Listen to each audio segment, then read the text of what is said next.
السلام علیکم ورحمۃ اللہ وبرکاتہ۔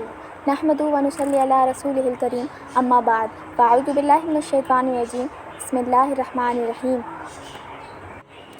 اپنے والدین کے لیے دعا کرنے سے پہلے اللہ سبحانہ و تعالیٰ کی حمد و ثنا کیجیے، پھر اللہ کے رسول صلی اللہ علیہ وسلم پر درود بھیجیے، پھر اپنے ماں باپ کے لیے دعا کیجیے کہ اللہ تعالیٰ فرماتا ہے قل رب ارحمہما کما ربیانی صغیرا، کہ اور آپ کہہ دیجیے اے میرے رب ان دونوں پر رحم کیجیے، یعنی ماں باپ پر، دونوں پر رحم کیجیے جیسے انہوں نے مجھے چھوٹا سا پالا تھا، یعنی جب میں چھوٹا تھا انہوں نے مجھے پالا تھا، جب میں نہ کھا سکتا تھا اور نہ پی سکتا تھا۔ اب جب وہ بوڑھے ہو گئے، اب وہ تیری رحمت کے محتاج ہیں، ان پر رحم فرما، ان کی مشکلوں کو آسان فرما۔ اگر ماں باپ زندہ ہوں تو بھی ان کے لیے دعا کیجیے، اور اگر فوت ہو چکے ہوں تب بھی ان کے لیے ایسے ہی دعا کیجیے، بلکہ اور بھی زیادہ ان کے لیے دعا کی ضرورت ہو جاتی ہے کہ برزخ میں ماں باپ کا درجہ بلند ہو جاتا ہے، تو وہ پوچھتے ہیں کہ یہ درجے کی بلندی کس لیے ہے، تو انہیں بتایا جاتا ہے کہ یہ تمہارے اولاد کی دعا کی وجہ سے ہے۔ ویسے بھی جب انسان فوت ہو جاتا ہے تو اس کے اپنے عمل کا سلسلہ ختم ہو جاتا ہے۔ 3 چیزیں مرنے کے بعد بھی اس کو کام آتی ہیں کہ ایک تو صدقہ جاریہ، دوسرا ایسا علم جو انسان اپنے پیچھے چھوڑ کر جائے جس سے دوسرے لوگ اس سے فائدہ اٹھائیں، تیسرا نیک اولاد جو اس کے لیے دعائیں کرے۔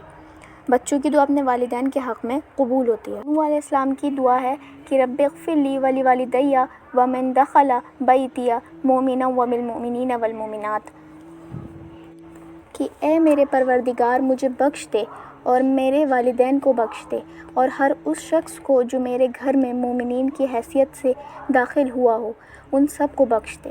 اور ابراہیم علیہ السلام کی دعا ہے کہ رب اغفر لی ولوالدی وللمؤمنین یوم یقوم الحساب، کہ اے میرے پروردگار مجھے، میرے والدین کو اور ہر تمام مومنوں کو اس دن معاف کر دینا جس دن حساب لیا جائے گا۔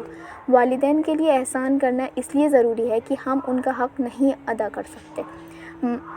محبت کے ساتھ وہ ہمیں پالتے ہیں۔ والدین میں بھی خاص کر ماں کا حق زیادہ ہوتا ہے، کیونکہ باپ کے مقابلے میں بچوں کی پیدائش، تعلیم اور تربیت ماں کے حصے میں زیادہ ہوتی ہے۔ اللہ تعالیٰ کہتے ہیں کہ اگر ماں باپ کافر بھی ہوں، اللہ پہ ایمان نہ رکھتے ہوں، تو بھی ان کے ساتھ صلح رحمی کرو۔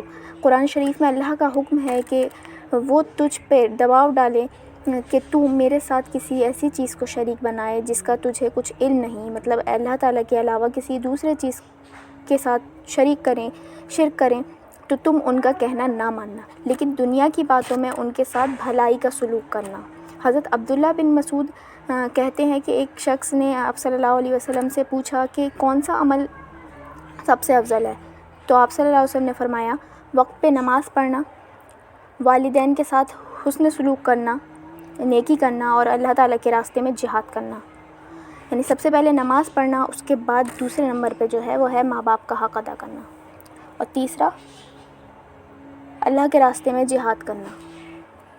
ایک بار ایک شخص نے اللہ کے رسول صلی اللہ علیہ وسلم سے سوال کیا کہ میرے والد فوت ہو چکے ہیں اور انہوں نے مال چھوڑا ہے اور وصیت بھی نہیں کی، تو کیا میں ان کے لیے صدقہ کر سکتا ہوں؟ تو آپ صلی اللہ علیہ وسلم نے فرمایا کہ ہاں، اگر کسی کے ماں باپ فوت ہو جائیں تو ان کے لیے ان کی طرف سے صدقہ کیا جا سکتا ہے، ان کے لیے حج کیا جا سکتا ہے، کوئی بھی ایسا عمل، نیک عمل کر سکتے ہیں جس سے ان کو فائدہ پہنچے۔ اللہ پاک عمل کی توفیق عطا فرمائے۔ وآخر دعوانا ان الحمد للہ رب العالمین۔ السلام علیکم ورحمۃ اللہ وبرکاتہ۔